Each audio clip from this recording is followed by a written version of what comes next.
Assalamualaikum warahmatullahi wabarakatuh. Waalaikumsalam Waalaikumsalam warahmatullahi warahmatullahi wabarakatuh.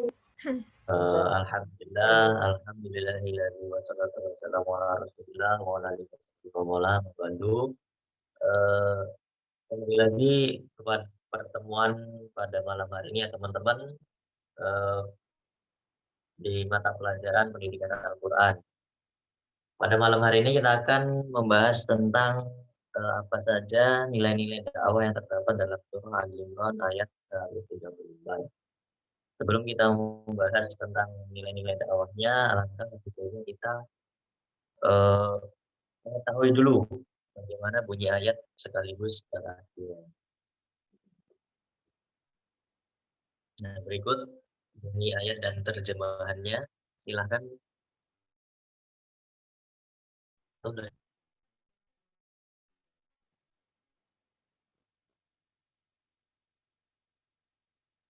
Mas Tajamudin atau Mbak Zulaiha. Ya Pak, baik. Bismillahirrahmanirrahim. Alladzina yunfikuna fis sarra'i wad-dharra'i wal kadhimina wal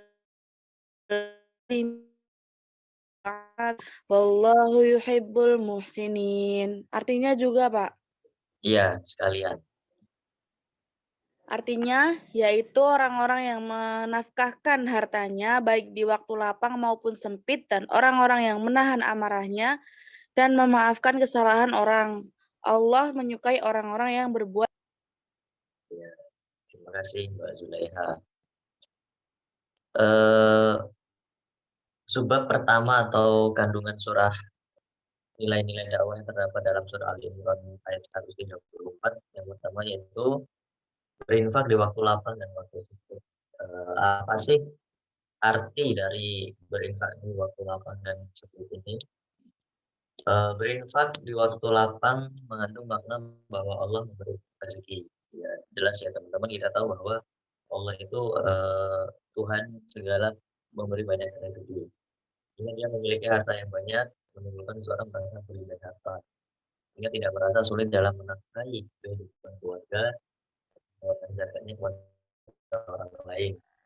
Sedang di waktu sempit mengandung makna tatkala seseorang diberi harta oleh Allah, hingga dia merasa kekurangan harta, merasa sulit atau sulit menafkahi keluarga, serta sulit untuk mengeluarkan zakat atau infaknya. Jadi ketika kita sedang diberi sedikit oleh harta oleh Allah itu, kita sedang diuji ya teman-teman, apakah di waktu kita kekurangan harta itu masih bisa untuk berinfak atau bersedekah kepada yang membutuhkan. Kemudian yang kedua yang menahan amarah. Orang yang marah adalah tatkala seseorang dalam keadaan emosi, tidak dapat mengendalikan dirinya. Orang yang dalam keadaan marah biasanya berperilaku mengarah kepada yang tidak baik, karena perilakunya tidak dapat dikontrol oleh akal pikirannya. Hingga ia berbuat di luar akal kesadarannya. Orang yang marah selalu ditandai oleh setan, karena orang yang marah dalam keadaan panas. Nah ini teman-teman, ada nggak nih yang nggak bisa menahan amarahnya, dikit-dikit marah gitu sama temennya, apalagi kalau di sosmed gitu kan biasanya ada orang-orang yang dimarahin gitu. Itu biasanya Rizky, Pak, sama Tajamudin. Iya, Ngomong-ngomong ya pastinya orang, intinya harus dikendalikan lagi, karena menahan apa, kalau emosinya nggak kontrol itu biasanya kita melakukan perbuatan-perbuatan yang tidak baik, misalnya menghujat atau berkata kasar kepada ini pun nggak boleh ya Mas ya, dikurangin. Kemudian yang ketiga, memaafkan orang lain. Nah, ini biasanya sulit untuk dilakukan ya teman-teman. Dan surah Ali Imran ayat 134 di atas menggunakan kata turunannya alafen. Terambil dari kata alafen yang biasa diterjemahkan maaf. Jadi arti kata ini antara lain berarti menghapus. Seseorang yang memaafkan orang lain adalah menghapus bekas luka di dalam dirinya, kesalahan yang dilakukan orang lain terhadapnya. Taban yang lebih tinggi lagi adalah as-safu, yang pada awal artinya adalah halaman atau lembaran baru, serta musafahat yang berarti berjabat tangan. Mushaf merupakan lembaran baru yang tidak ada sedikit pun warisan yang terperoleh.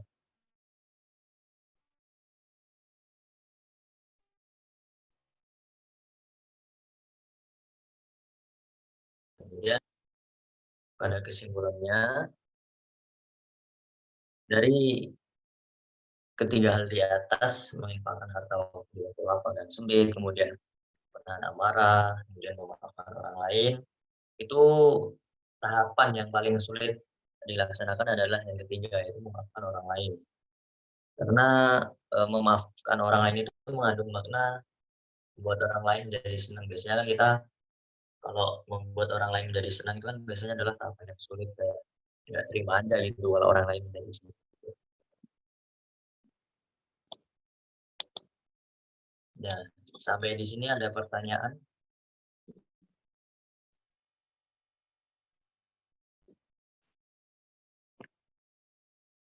dari teman-teman, ada pertanyaan mungkin? Saya Pak. Iya, silakan Mbak Zul. Kan semisal ya Pak, kita itu difitnah lah, dituduh yang nggak bener tentang kita, yang apa yang kita lakukan gitu loh Pak. Lah itu kita tuh gimana Pak harusnya? Apakah harus menjelaskan ke orang tersebut yang menfitnah atau ya udah diam aja gitu? Apa kayak gimana Pak? Apa ya udah ikhlas, apa sabar, apa? Ya baik Mbak Zul, terima kasih. Mungkin Mbak Zul sendiri pernah mendengar kalimat bahwa fitnah itu lebih kejam daripada pembunuhan. Ini seperti itu. Jadi untuk menghindari fitnah, kita itu membuat klarifikasi atau menjelaskan bahwa apa yang dikatakan itu tidak sesuai dengan yang sebenarnya. Jadi kita itu berusaha menjelaskan gitu loh bahwa apa yang dikatakan itu bohong. Nah, mungkin dengan menjelaskan atau menyampaikan tentang bahwa fitnah itu tidak boleh sesuai dengan surah di Al-Quran atau mungkin ayat-ayat di Al-Quran dan hadis dari Nabi Muhammad SAW. Mungkin ada yang lain.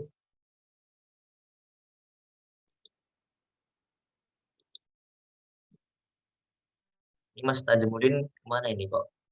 Belum aja dari tadi.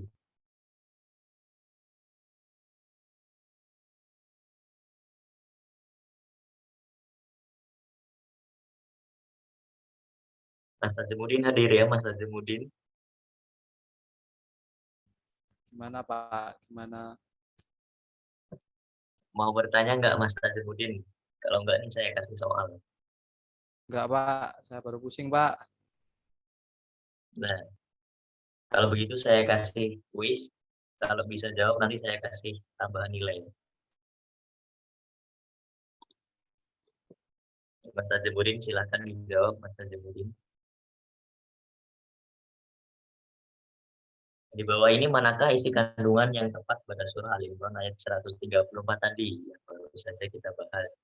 Maaf Apakah Pak. ikhlas, minta maaf, atau istiqoroh, tadi pesimis? Yang mana Mas Tajamudin? Yang pemaaf, pemaaf, pemaaf. Ya benar. Karena tadi kita membahas tentang afen ya, al-afen atau al-afin. Jadi arti dari al-afin sendiri itu pemaaf. Jadi kita harus menjadi orang yang pemaaf. Dan yang kedua, ini terakhir ya teman-teman. Ini yang kalau bisa jawab pertemuan selanjutnya nggak usah ikut kelas, nggak apa-apa. Karena sudah pintar. Istari Iwadoro. Arti dari penggalan yang di atas adalah A. Allah mencintai orang-orang yang sabar. B. Bersama orang-orang yang sabar. C. Di waktu lapang dan di waktu sempit. Atau B. Orang-orang yang mengatakan. Silakan dijawab Mas Rizky. Jawabannya C, Pak. Di waktu lapang dan waktu sempit. Ya benar. Mas Rizky, pertemuan selanjutnya nggak usah ikut, nggak apa-apa ya. Karena pintar. Oke, ya Pak. Siap. Siap, Pak. Ya, Makasih, Pak. itu, karena waktunya sudah mau habis, kita tutup saja. Marilah kita tutup pembelajaran pada malam hari ini dengan bacaan alhamdulillah dan doa kafaratul majelis. Alhamdulillah. Amin. Bihamdika asyhadu an la ilaha anta astaghfiruka wa atubu ilaik. Assalamualaikum warahmatullahi wabarakatuh. Waalaikumsalam. Waalaikumsalam warahmatullahi wabarakatuh. Terima kasih, Pak. Pak.